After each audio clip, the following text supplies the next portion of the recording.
5월 넷째 주일, 오늘은 성령 강림 주일로 지킵니다.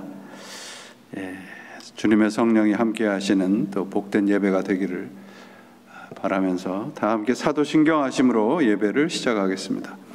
전능하사 천지를 만드신 하나님 아버지를 내가 믿사오며 그 외아들 우리 주 예수 그리스도를 믿사오니 이는 성령으로 잉태하사 동정녀 마리아에게 나시고 본디오 빌라도에게 고난을 받으사 십자가에 못 박혀 죽으시고 장사한 지 사흘 만에 죽은 자 가운데서 다시 살아나시며 하늘에 오르사 전능하신 하나님 우편에 앉아 계시다가 저리로서 산 자와 죽은 자를 심판하러 오시리라.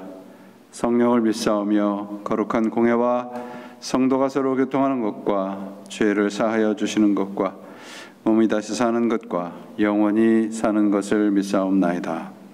아멘. 사랑의 하나님 감사합니다. 저희들 또 주님 앞에 또 모였습니다.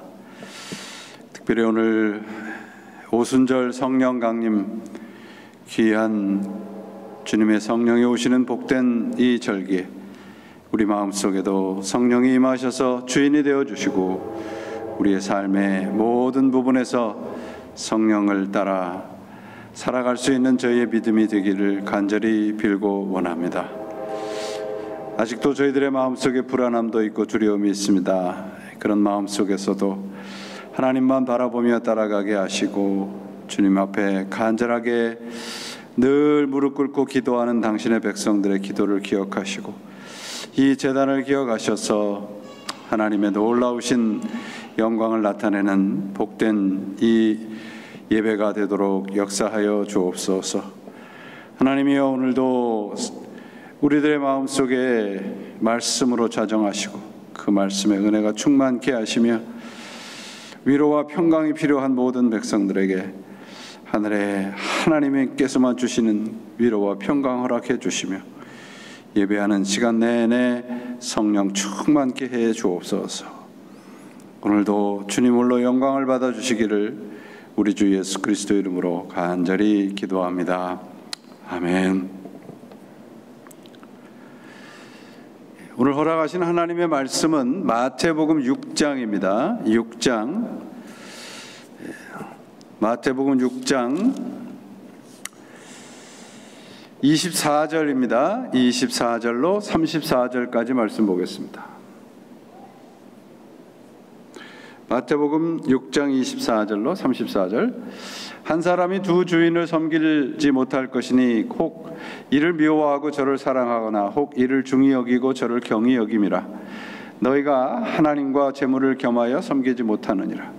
그러므로 내가 너희에게 이르노니 목숨을 위하여 무엇을 먹을까 무엇을 마실까 몸을 위하여 무엇을 입을까 염려하지 말라. 목숨이 음식보다 중하지 아니하며 몸이 의복보다 중하지 아니하니라. 공중의 새를 보라. 심지도 않고 거두지도 않고 창고에 모아들이지도 아니하되 너희 하늘 아버지께서 기르시나니 너희는 이것보다 귀하지 아니하냐. 너희 중에 누가 염려함으로 그 키를 한 자라도 더할 수 있겠느냐. 또 너희가 어찌 의복을 위하여 염려하느냐. 들의 백합화가 어떻게 자라는가 생각하여 보라. 수고도 아니하고 길쌈도 아니하느니라. 그러나 내가 너희에게 말하노니 솔로몬의 모든 영광으로도 입은 것이 이 꽃 하나만 갖지 못하였느니라. 오늘 있다가 내일 아궁이에 던져지는 들풀도 하나님을 이렇게 입히시거늘 하물며 너희일까 보냐. 믿음이 적은 자들아. 그러므로 염려하여 이르기를 무엇을 먹을까 무엇을 마실까 무엇을 입을까 하지 말라. 이는 다 이방인들이 구하는 것이라.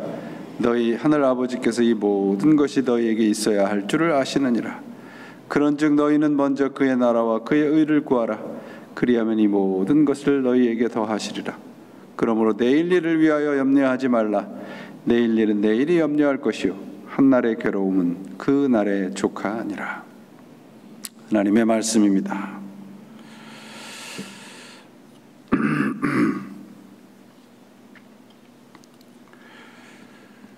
성경을 읽다가 그 솔로몬의 그 기도를 읽으면서 감동을 받은 한 청년이 있었습니다. 그래서 자기도 솔로몬처럼 기도하리라 그렇게 마음을 먹었습니다.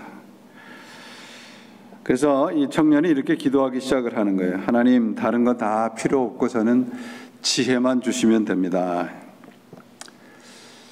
그럴듯한데 이 청년이 그렇게 기도한 이유는 기도만 구했더니 부귀영화를 솔로몬에게 줬다. 부귀영화가 저절로 따라온다는 그런 헛된 믿음이 있었기 때문입니다. 이런 그 기도를 했던 이 청년에게 하나님의 응답이 있었습니다. 그 응답은 지혜라는 이름을 가진 여자를 허락했다는 것이죠. 연불보다는 제밥의 마음이 있다는 것을 이런 식으로 풍자를 합니다. 우리 기독교 신앙의 기본은 하나님을 이용하는 것이 아니고 하나님에게 항복하는 것이죠. 성경 말씀은 바로 이것을 내용으로 하고 있습니다. 성경이 가리키는 것으로 가도록 만드는 것이 우리 신앙 교육이죠. 교회들이 성경 말씀보다는 어떤 프로그램을 만들고 그것을 시행하는 데 열을 올리는 것은 성경이 중요하지 않다고 하기 때문이 아니라 또 성경을 모르기 때문이 아니고요. 성경이 가르치는 내용이 이 세상에 별로 써먹을 것이 없다고 생각하는 것이기 때문에 그래요. 성경이 가르치는 내용이 비현실적이라고 생각하는 많은 사람들의 생각에 교회가 동조하는 것이 프로그램의 풍년입니다. 오늘 성령 강림 주일, 우리가 오순절 성령 강림 주일에 우리 신앙을 함께 점검해 보기를 바랍니다. 어떤 분들이 이제 교회가 어떻게 부흥을 해야 될까, 이 교회 부흥에 대해서 이야기를 하면서 음식점과 비유를 해서 얘기하는 걸 들은 적이 있습니다. 어떤 음식점에 그 식당에 음식이 맛이 있으면 거리와 상관없이, 지역과 상관없이 많은 사람들이 그곳으로 몰려가서 식당의 음식을 먹는다는 거예요. 그러니까 사람들이 좋아할 만한 음식을 제공하는 음식점과 같은 교회를 만들면 사람들이 교회로 몰려와서 부흥을 할 것이라는 논리입니다. 얼핏 들으면 맞는 말처럼 들립니다. 그런데 이 말에는 아주 무서운 인본주의적인 생각이 깔려 있습니다. 그 생각은 뭐냐 하면 교회가 사람들의 입맛에 맞춰야 된다는 것이에요. 교회는 사람들의 입맛에 맞는 음식을 제공하는 곳이 아닙니다. 하나님의 입맛에 맞는 음식을 세상에다가 소개하고 제공하는 것이 교회예요. 근데 그 음식은 많은 경우 사람들의 입맛에 맞지 않아요. 왜냐하면 우리는 천성적으로 하나님에 속한 것을 좋아하지 않도록 태어났기 때문에 그렇습니다. 신앙은 내가 좋아하는 것을 하는 것이 아니고요, 내가 좋은 것을 할 줄 아는 겁니다. 나에게 좋은 것을 할 줄 아는 거예요. 내가 좋아하는 것과 내게 좋은 것을 구별할 줄 알아야 돼요. 그 헨리 나운 신부의 책을 보니까 소명과 욕망에 대해서 이렇게 얘기를 해요. 해야 할 일을 하는 것이 소명이고요, 내가 하고 싶은 일을 하는 게 욕망이라고 그래요. 그러니까 우리의 수많은 욕망들은 우리로 하여금 눈을 가리워서 참된 행동을 하지 못하게 하는 것입니다. 근데 참된 행동이란 소명을 완수하도록 이끌어주는 것이죠. 그래서 우리는 언제든지 나는 무엇을 가장 하고 싶은가를 생각할 것이 아니고 내가 무엇을 해야 할 것인가, 내가 할 일이 무엇인가, 이 소명을 찾아가야 한다는 말입니다. 자신의 뜻이 아니라 하나님의 뜻을 쫓아 살아가는 것, 그걸 소명이라고 말을 하고 있습니다. 이렇게 소명을 따라가다 보면 우리가 하는 많은 일들 가운데 많은 부분들이 우리가 꼭 해야만 하는 일이 아니라는 것을 깨닫게 된다는 것이에요. 자, 오늘 이 마태복음 6장 말씀, 세 가지에 대한 말씀을 해요. 여기 이제 신앙의 대원칙을 말을 하고 있는데 예수님께서 구제와 금식과 기도를 얘기를 하고 계세요. 이 세 가지를 하는데 예수님께서 뭐라고 말을 하냐면 사람에게 보이려고 하지 마라. 이 신앙의 대원칙은 뭐냐 그러면 사람에게 보이려고 하지 마라. 사람에게 인정을 구하지 말라는 거예요. 그리고 오늘 본문이 뭐냐면 하늘에다가 보물을 쌓아라고 말씀하고 있습니다. 이 결론이 보물을 하늘에다 쌓으라고 가르치는 것은 사람에게 보이려고 세상에게 보이려고 하지 말고 하늘의 인정을 구하는 삶을 살라는 것입니다. 사람에게 보이는다는 말은 사람을 만족시키려는 것이죠. 예수님께서 이 본격적으로 이 공생애를 사역을 시작을 하시기 전에 가장 먼저 하신 일이 광야로 가서 세 가지 시험을 이기신 일이잖아요. 이걸 돌을 떡으로 만들어라. 여기서 뛰어내려라. 사람에게 인기 있는. 그러니까 떡과 권세와 인기를 예수님께서 말씀으로 물리치는 거예요. 지금 이 세 가지는 뭐냐면 사람들의 인정이 있는 거예요. 사람들의 인기 있는 것이죠. 예수님께서 금식을 하시면서까지 목숨을 걸고 거부한 이 세 가지, 세상 사람들이 환호하는 이 세 가지를 예수님은 단호히 거부하시고 그것이 신앙의 목적이 아니라고 말씀하셨는데 오늘날 우리는 그것을 축복이라고 박수갈채를 치며 환영을 하고 있습니다. 사람들이 만들어 놓은 예수를 우리가 쫓아가고 있다는 말이에요. 성경이 증거하는 예수님을 쫓아가야 됩니다. 이게 성령 강림 주일이 바로 그거예요. 그래서 우리가 웨슬레 감리교는 웨슬레 회심 주일로도 지킵니다. 왜냐하면 우리의 신앙을 말씀으로 지켜봐야 되는 거예요. 교회가 성도들에게 복음을 가르쳐야 되는데 복음을 가르치지 않는 교회들이 있는 것 같습니다. 제가 그 딸 있는 그 샌프란시스코를 갔는데 여기도 뭐 마찬가지지만 그 뭐 정말 이 강아지들, 개들을 데리고 다니는 사람들이 진짜 많더라고요. 그래서 그 모습을 이렇게 보면서 개들을 줄을 끌고 다니면서 이렇게 산책도 하고 이런 것들을 보면서 이런 생각이 들었어요. 그 하나님이라는 단어가 갓이잖아요. 강아지라는 단어가 dog이죠. 갓을 거꾸로 하면 dog 되잖아요. dog이 되지 않습니까? 우리가 하나님, 갓과 함께 그분의 줄을 잡고 살아가야 되는데 현대인들의 손에는 dog, 개줄이 잡혀져 있고 덕과 함께 살아가는 것 같아 보여서 좀 씁쓸한 마음이 들었습니다.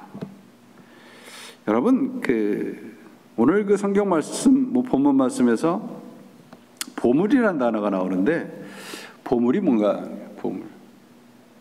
보물은 내 마음입니다. 내 마음이 가는 것이 보물이에요.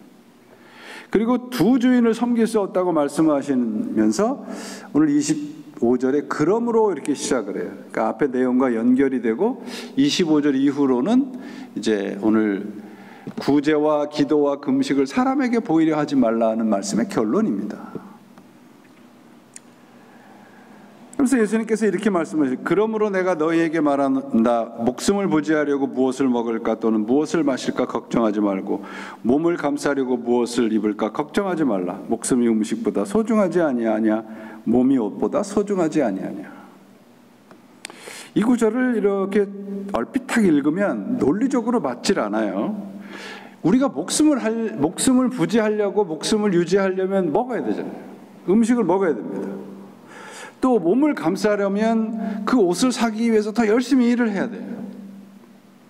그러니까 목숨이 소중하기 때문에 음식을 잘 챙겨 먹어야 되고 몸이 소중하기 때문에 잘 입어야 된다. 그렇게 생각을 하잖아요. 그러니까 예수님께서 목숨과 몸, 옷, 음식과 그 옷에 대한 말씀을 하시는데 그것이 소중하지 않다는 말씀을 하는 것이 아니라는 것이에요. 예수님의 말씀의 핵심은 뭐냐면 그런 것들 때문에 하나님을 따라가고 하나님이 우리 그리스도인들에게 약속하신 축복을 놓치지 말라는 것이에요. 잊지 말라는 것이에요. 먹는 것, 입는 것을 쫓아가다가 하나님을 잊어버리는 경우죠. 신자로서 영적인 자존심을 팽개치지 말라는 것이에요. 소명이 아니고 욕망을 따라가는 우리 사람들에게 경고의 말씀을 주고 계십니다. 우리 사람은 여러분, 내가 내 안에 가지고 있는 욕망이 적절하게 이루어질 때 사람답게 살 수 있어요.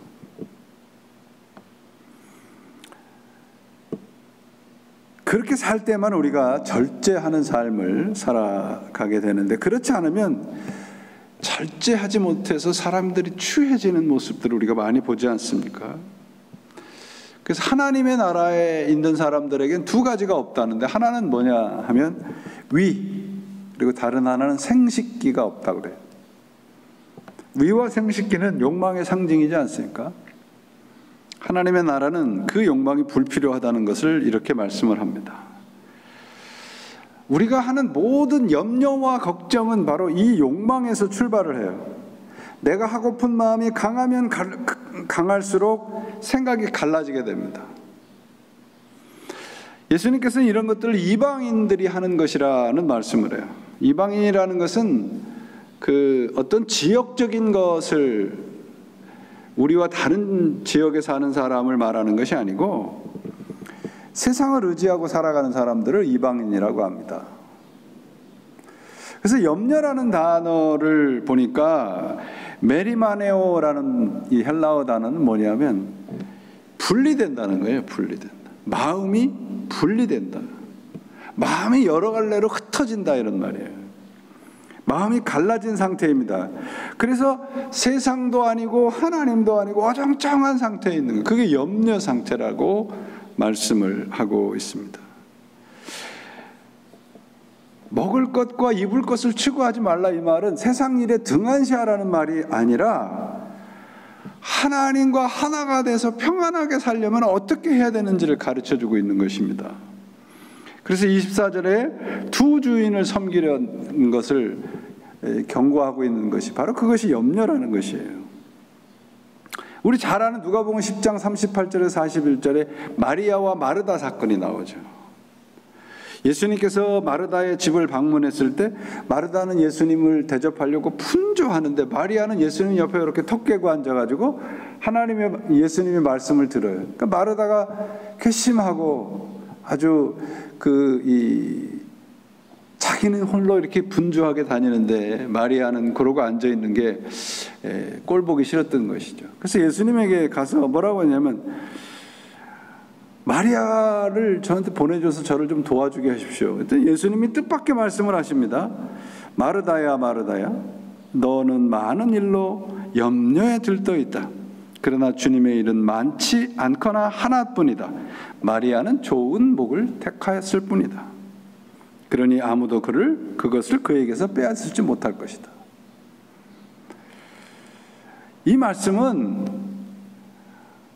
아무것도 안 하고 그냥 예수님의 옆에 앉아서 턱 깨고 있으라는 말이 아니고요.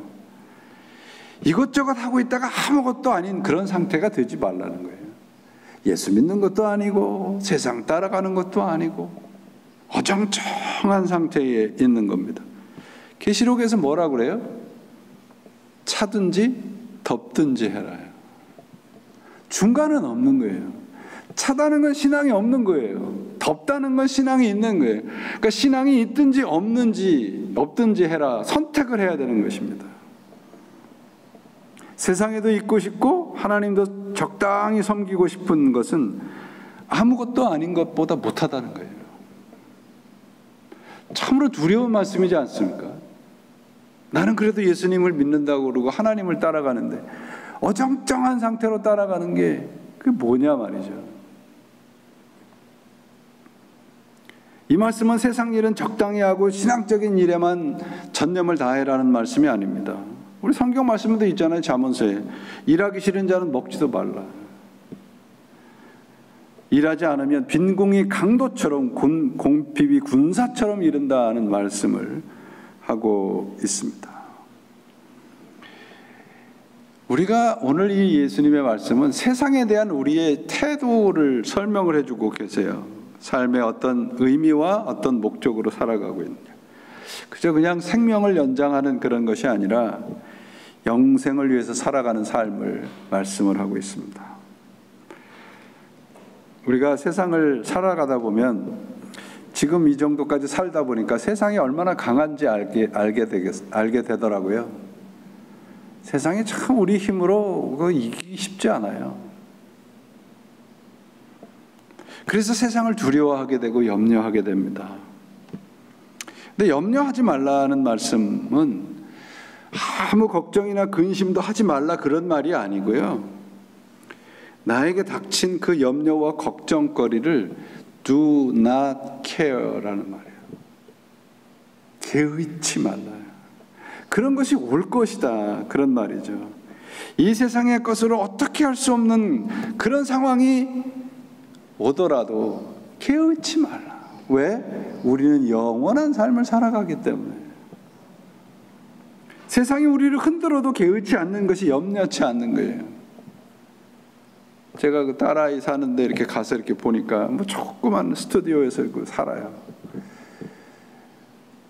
돌아오는데 참 걱정이 되고 염려가 되더라고요. 그래서 오기 전날 얘기하면서 그런 얘기를 했어요. 우리가 아무리 최선을 다해 살아도 걱정도 오고 염려도 오고 두려움도 온다. 그런데 신앙은 뭐냐? 그런 상황을 do not care, 개의치 않는 거다. 우리에게 필요한 것은 신앙을 우리의 염려와 걱정 상태에 적용하는 거다.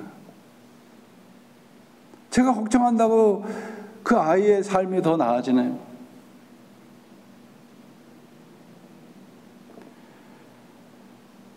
세상이 우리를 흔들 것입니다. 그러나 신앙은 그것을 do not care 하는 거예요. 예전에 이런 말을 들은 적이 있어요. 사람을 새로운 것을 가르칠 때보다는 아는 것을 기억시킬 때가 더 많다. 우리가 염려를 해서 해결할 수 없다는 것을 깨달았을 때는 많은 염려와 근심을 한 후죠. 그래서 우리가 하나님을 예배하는 것과 닮아가는 것이 항상 같아야 돼요. 분리되어 있을 때 우리는 걱정하게 되고 염려하게 됩니다. 예수님께서 본문을 통해서 우리에게 말씀을 하시는 거예요. 네가 세상에 대해서 할 수 있는 게 뭐냐 말이에요.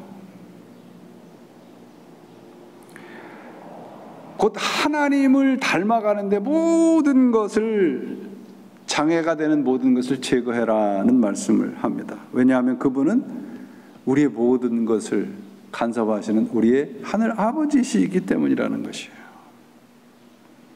그래서 빌립보서의 4장 6절 7절에 사도 바울이 그런 얘기를 하죠. 아무것도 염려하지 말고 모든 일을 기도와 간구로 하고 여러분이 바라는 감사하는 마음으로 하나님께 아뢰십시오. 그리하면 사람의 헤아림을 뛰어넘는 하나님의 평화가 여러분의 마음과 생각을 그리스도 안에서 지켜주실 것입니다. 이 말씀은 염려 곧 하나님께로 향해 있지 않고 세상으로 흩어져 있는 마음들을 다 모아서 주님 앞에 내려놓으라는 거예요. 예수 믿어도 우리가 걱정하게 되고 근심하게 되고 염려하게 되잖아요. 두렵기도 하고요. 그래서 기도하면 평강이 온다는 것은 흩어진 마음들이 하나님 안에서 하나가 된다는 거예요. 마음이 흩어지지 않는다는 것이 아니고요. 흩어져 있지만 우리가 주님 앞에 무릎 꿇으면 우리의 흩어진 마음들이 주님 안에서 하나가 되는 거예요. 그게 평강이에요. 에이레네.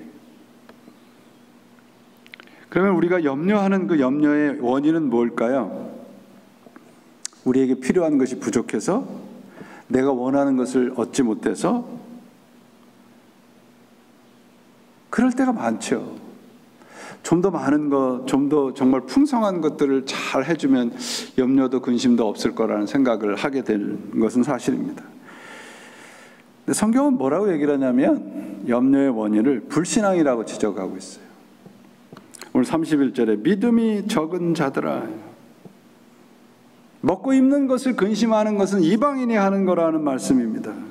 이방인은 아까 말씀드렸듯이 나에게 필요한 것을 내 힘으로 해결하려는 사람들을 말을 하고 있습니다. 이렇게 생각을 해보세요. 내 아이들이 우리 엄마가, 우리 아빠가 나한테 옷을 안 주면 어떡하지? 먹을 것을 안 주면 어떡하지? 그거 염려한다고 생각을 해보세요. 우리가 하나님을 그런 식으로 지금 믿고 있지 않는가? 그걸 지금 예수님께서 지적을 하고 있습니다. 예수 믿는다는 것은 죽은 후에 천당을 가는 것을 보증받는 것뿐만이 아니고요, 먹고 입는 것에서 하나님과 함께 살아가는 겁니다. 먹고 입는 것이란 우리가 매일매일 닥치는 우리의 현실이에요. 이 현실 속에서 믿음을 갖고 살라는 것입니다. 우리 믿는 사람들이 오해하는 것은 뭐냐면, 우리가 삶을 살다가 내 힘으로는 도저히 어쩔 수 없는 그런 정말 불가항력적인 그런 상황이 오면 하나님께 달려와서 하나님 이러시깁니까? 평상시에는 세상 사람 이방인과 똑같은 방법과 원리로 살다가 내 힘으로 해결할 수 없는 그런 상황이 닥치면 하나님께 달려와 울부짖어요. 그걸 신앙이라고 생각합니다. 평상시에는 삶의 원리나 목적이 세상 사람들과 전혀 다른 것이 없는데 내가 필요할 때만 하나님에게 달려오는 것을 신앙이라고 생각을 합니다. 아닙니다, 여러분. 우리 그리스도인들은 삶의 원리와 목적 자체가 다른 사람들이에요. 가장 기본적인 것부터, 먹는 것, 입는 것에서부터 하나님의 뜻을 구할 줄 알아야 더 크고 더 영화로운 것에서 하나님께 영광을 돌릴 수 있어요. 먹고 입는 것에서부터 가장 매일 눈 뜨면 우리가 닥치는 현실 속에서 하나님에게 뜻을 구하지 않고 살아가면서 어떻게 하나님을 닮아갈 수 있어요? 그래서 정말 좋은 믿음이라고 하는 것은 삶의 모든 부분에서 하나님의 간섭을 구하는 거예요. 뭐 아무것도 안 하고 뭐 먹는 거 입는 것 뭐 그거 하찮게 생각하고, 아니에요, 여러분. 내가 먹고 입고 삶을 살아가는 모든, 땀 흘리고 살아가는 모든 순간에서부터 하나님과 동행하는 거예요. 하나님의 간섭을 구하는 것입니다. 그래서 오늘 본문에 믿음이 적은 자들아, 이 말씀 속에서 우리는 해답을 찾을 수 있어요. 염려의 천적은 믿음이라는 거예요. 근심의 천적은 믿음입니다. 염려는 믿음으로 없어지거나 작아지거나 희석되지 않아요. 그러나 내가 믿음이 적다는 것을 깨닫고 내 힘으로 안 된다는 것을 깨달았을 때 우리는 하나님의 방법을 발견하게 되는 것입니다. 그게 염려가 해결되는 방법이에요. 우리가 하나님을 의지하지 못하고 자꾸 내 자신을 의지하는 것은 하나님과 우리와의 관계를 때로 오해하기 때문입니다. 어떤 오해를 하는가? 하나님이 우리를 이 세상에 보내셨는데 이 세상에서 우리 그런 얘기 많이 하죠. 하나님의 영광을 구한다. 영광을 위해 산다. 참으로 그런 생각은요, 참으로 하나님 앞에서 무례한 생각입니다. 왜냐하면요, 하나님은 우리에게 주신 인생이라는 그 무대에서 우리로 하여금 좋은 점수, 퍼펙트한 점수를 기대하지 않으세요. 왜? 우리에겐 그런 능력이 없어요. 그래서 좋은 점수, 남보다 더 많은 어떤 그 성과를 내면 하나님이 많이 복을 내려주실 것이다. No way. 성경은 그렇게 얘기한 적이 없어요. 만약에 그렇다면 하나님과 우리와의 관계는 거래 관계잖아요. 내가 이만큼 성과를 냈으니까 이만큼 보너스 주셔야죠. 아닙니다. 우리는 하나님이 우리에게 주신 인생이라는 그 무대에서 하나님이 주신 그 시험 문제를 단 한 문제도 풀 수 없어요. 그걸 깨닫는 사람이 믿음이 좋은 사람입니다. C.S. 루이스의 그 순전한 기독교라는 책에 보니까 이런 믿음의 단계를 이렇게 말하고 있어요. 우리가 기독교의 덕목을 진지하게 실천해 보고자 할 때 알게 되는 중요한 사실은 우리가 실패한다는 것이다. 그러나 하나님이 우리에게 내신 일종의 시험에서 좋은 점수를 딸 수 있다는 생각은 깨끗이 털어버려야 합니다. 믿음은 우리가 실패한 후에 설사 실천에 성공했다 해도 그것은 원래 하나님의 것을 돌려드리는 것에 불과하다는 사실을 발견한 후에야 시작이 됩니다. 다시 말해 자신이 완전히 파산했다는 사실을 발견한 후에 비로소 믿음이 시작이 됩니다. 하나님의 관심은 우리의 행동 자체에 있는 것이 아니라 그분의 관심은 우리가 그분의 의도에 맞게 살아가느냐 그렇지 않느냐에 있습니다. 완전히 실패할 때까지 최선을 다해보면 나는 할 수 없다는 것을 깨닫는 거예요. 그게 믿음이에요. 믿음. 성령 강림절이라고 하는 건 바로 그거예요. 예수님이 승천하신 후에 50일 동안 제자들과 사람들이 내 마음대로 살아봤어요. 열심히 해봤어요. 안 된다는 거예요. 그래서 예수님께서 성령을 주신 거예요.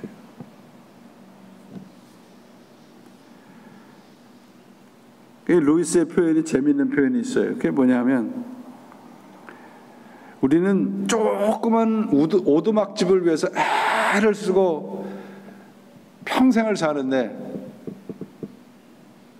하나님이 원하신 것은 빅 맨션을 지어놓으시고 함께 살기로 작정하셨다는 거예요. 그게 축복이죠.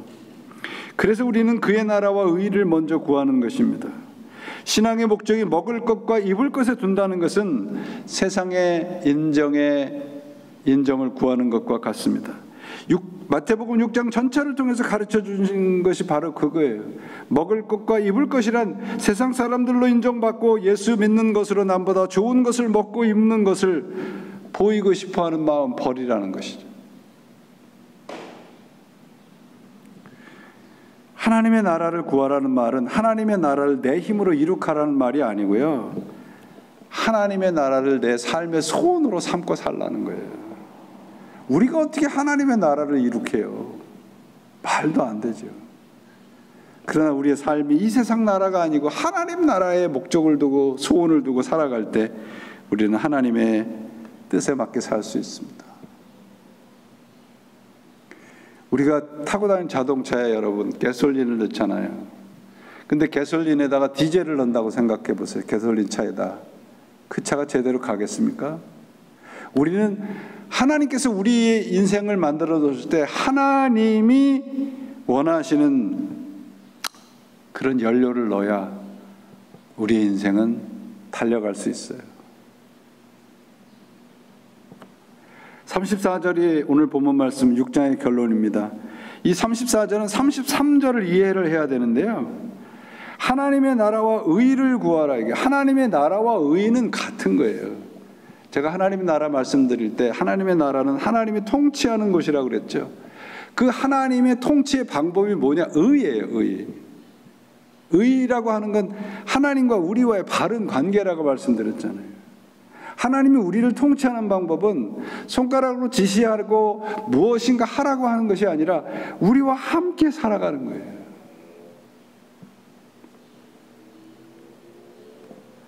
하나님은 우리를 마태복음 5장에도 보시면 의인이나 악이나 똑같은 비를 내리신다고 되어 있잖아요.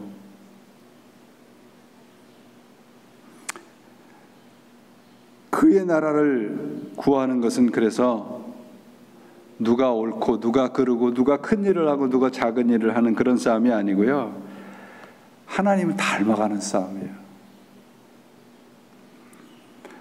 그래서 주님께서 뭐라고 말씀하십니까? 그 모든 것을 더하시리라. 하나님의 나라와 그 일을 구하라 그러면 그 모든 것을 더하시리라. 그 모든 것은 뭘까요?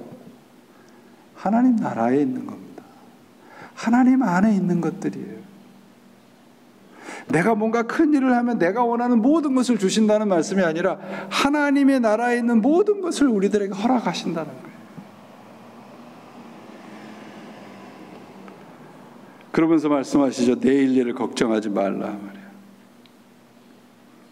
내일 일을 걱정하지 말라는 말씀은 오늘을 최선을 다해 살라는 거예요. 오늘을 하나님의 나라를 구하고 하나님의 의를 구하고 하나님의 뜻대로 최선을 다해 살라는 겁니다.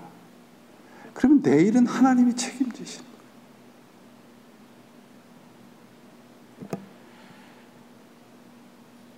오늘 나에게 주신 시간, 공간, 그런 속에서 하나님을 나타내면서 사는 것이 오늘을 사는 것입니다. 여러분, 내일이라는 것이 엄격하게 보면 우리에게 허락된 시간은 아니잖아요. 오늘 우리가 어떻게 될지 알아요? 우리는 오늘이라는 시간, 곧 우리의 일상생활에서 신앙의 힘을 발휘할 수 있어야 합니다. 우리가 예배하는 곳은 예배당 안이 아니고 우리의 일상생활입니다. 34절을 유신 피터슨 목사님의 메시지 성경에 보니까 이렇게 말씀하고 있어요. 하나님께서 바로 지금 하고 계신 일을 온전히 집중하여라. 내일 있을지 없을지도 모르는 일에 동요하지 말라. 어떠한 일이 닥쳐도 어떤 어려움이 닥쳐도 막상 그때가 되면 하나님께서 내게 감당할 힘을 주실 것이다. 이게 신앙입니다, 여러분. 이것이 우리의 영적인 신앙적인 싸움이에요. 오늘 최선을 다하는 사람은 내일을 하나님께 맡길 수 있습니다. 오늘 나의 삶을 간섭하시고 모든 것을 더하시는 분이 내일 나를 모른다고 하시겠어요? 하루하루 오늘 이 순간의 삶 속에서 하나님의 사람으로 사는 것이 내일을 준비하는 사람으로 사는 것입니다. 우리에게 주어진 시간, 공간, 바로 이것이 우리의 예배당이고 우리의 하나님이 우리에게 주신 그분의 성품을 닮아가는 현장이 되는 것입니다. 사랑하는 여러분, 좀 전에 말씀드렸던 C.S. 루이스는요, 이 세상에는 결국은 두 종류의 사람만 남는다고 해요. 하나는 주님 뜻대로 하옵소서 하는 사람과 하나님이 내 뜻대로 살아라 라고 내버려 두는 사람이래요. 하나님의 뜻대로 사는 사람을 우리가 신자라고 하지요. 신자라고 왜 염려와 근심이 없겠습니까? 그러나 우리가 하는 염려와 근심이 이 땅에 속한 것들만 있어서는 안 된다는 것이죠. 고린도후서에도 나오잖아요. 하나님의 뜻을 따라서 겪는 상심은 회개한 마음을 일으켜서 구원에 이르게 한다. 여러분, 믿으면 걱정이 없어지는 것이 아닙니다. 예수를 믿어도 평탄한 삶이 계속되진 않아요. 근심이 있고 걱정이 있고 염려가 있고 두려움이 있습니다. 저는 여러분들에게 말씀을 드립니다. 우리가 닥치는 모든 일상에서 닥치는 염려와 걱정 속에서 믿음을 적용하면서 살려고 애를 써야 하는 것이 우리의 신앙생활입니다. 그러면 그 신앙이, 그 믿음으로 하나님이 내일을 어떻게 우리에게 준비시켜 주시는가를 우리는 경험할 수 있습니다. 염려가 아주 없는 온실과도 같은 삶을 살라는 것이 아니라 do not care, 그 염려와 걱정이 내 삶을 주장하지 않도록 하라는 것이 바로 오늘 주님께서 말씀을 하시는 삶이고, 바로 그것이 보물을 하늘에다 쌓는 삶이라고 하는 것입니다. 사랑하는 여러분, 이 성령 강림 주일 우리에게 허락하시는 이 말씀 속에서 우리의 걱정과 근심이 이 세상에 그저 코박고 사는 것에만 있지 아니하고 오늘 우리의 삶의 모든 먹는 것과 입는 것에서부터 하나님의 뜻을 찾고 살아갈 때 우리는 바로 오늘 그런 삶을 통해서 내일 주님과 함께하는 삶을 준비하게 될 것입니다. 그런 사람들에게 하나님 뭐라고 말씀하세요? 내게 속한 모든 것을 너희에게 더하시리라. 이런 하나님의 약속을 축복으로 받아 하나님과 함께 동행하시는, 먹는 것과 입는 것에서부터 하나님과 동행하시는 복된 삶을 살아가시기를 예수님의 이름으로 축원을 드립니다. 기도하시겠습니다. 하나님 아버지 감사합니다. 오늘도 하나님께서 귀한 날을 주시고 말씀으로 채워주심을 감사합니다. 오늘도 조그만 돌뿌리에도 넘어져서 걱정하고 근심하는, 먹을 것과 입는 것 때문에 하나님을 잊어버릴 때가 많습니다. 저희들의 믿음 없음을 용서하여 주시고 이 염려의 해결이 믿음이라는 것을 저희들 다시 한번 깨달아서 먹는 것과 입는 것에서부터 믿음으로 살아가는 저희가 되도록 도와주옵소서. 이제는 우리 주 예수 그리스도의 은혜와 하나님 아버지의 크신 사랑과 오늘 이 땅에 오셔서 우리에게 함께 해주시는 성령님의 감화, 감동하심과 교통하심이, 주님 그 뜻을 따라서 우리의 삶의 가장 작은 부분에서부터 하나님의 뜻을 구하며 살기를 원하는 당신의 자녀들과 이 제단 위에 지금으로부터 영원히 함께 하시기를 간절히 축원하옵나이다. 아멘.